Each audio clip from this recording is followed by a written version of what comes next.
சிரிக்கவும் சிந்திக்கவும் கூடிய தெனாலிராமன் கதைகள் வரிசையில் இன்னைக்கு என்ன கதை பார்ப்போம். ஒரு முறை தெனாலிராமன் அரசவைக்கு போகும்போது அங்க ஒரு கிளியை பாக்குறாரு. அந்த கிளி தெனாலிராமனை பார்த்தோன்னே வாங்க வாங்க வணக்கம் அப்படின்னு சொல்லுது. இதை பார்த்த தெனாலிராமன் அரசர்கிட்ட, அரசரே எப்போதுல இருந்து கிளியெல்லாம் வளர்க்க ஆரம்பிச்சீங்க அப்படின்னு கேட்கிறாங்க.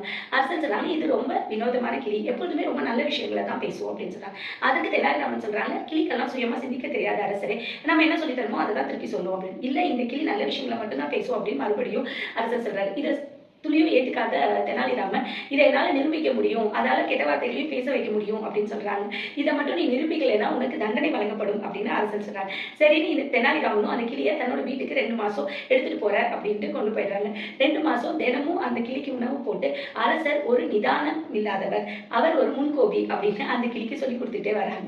அப்புறம் 2 மாசம் கழிச்சு தெனாலிராமன் அந்த கிளியை அரசவைக்கு எடுத்துட்டு வராங்க. அரசர் முன்னாடி கொண்டு வந்தோடனே கிளி, அரசர் ஒரு நிதானம் இல்லாதவர், அவர் ஒரு முன்கோபி அப்படின்னு அந்த கிளி சொல்லுது. அதை கேட்டோடனே அரசருக்கு ஒரே ஆச்சரியம், இங்க இருந்தப்பெல்லாம் இந்த மாதிரி வார்த்தைகளை சொல்லலையே அப்படின்னு அரசர் ஆச்சரியப்படுறாரு. அப்போ தெனாலிராமன் சொல்றாங்க, கிளிக்கு இந்த சொந்தமா எதுவும் சிந்திக்க தெரியாது அரசரே, நான் உணவு கொடுத்தோடனே நான் யார் உணவு கொடுத்து அதை பராமரிக்கிறாங்களோ அவங்க என்ன சொல்லி தராங்களோ அதுதான் கிளி கேட்கும். கிளிக்க சிந்திக்க தெரியாதனால நம்ம சொல்லி தரது தான் அது திருப்பி சொல்லும். நம்ம நல்ல விஷயங்களை சொன்னா கிளி நல்ல விஷயங்களை சொல்லும், நம்ம கெட்ட விஷயங்களை சொல்லி கொடுத்தா அது கெட்ட விஷயங்களை சொல்ல போகுது. மேலும் கிளியை கூண்டுல வச்சு வளர்க்க கூடாது அரசரே, பறவைகள் சுதந்திரமா வெளியில பறக்க விடணும் அப்படின்னு தெனாலிராமன் சொல்றாரு. இதை கேட்டோடனே அரசர் தன்னோட தவறை புரிஞ்சுக்கிட்டு கிளியை கூண்டிலிருந்து விடுவிச்சிடுறாருங்க.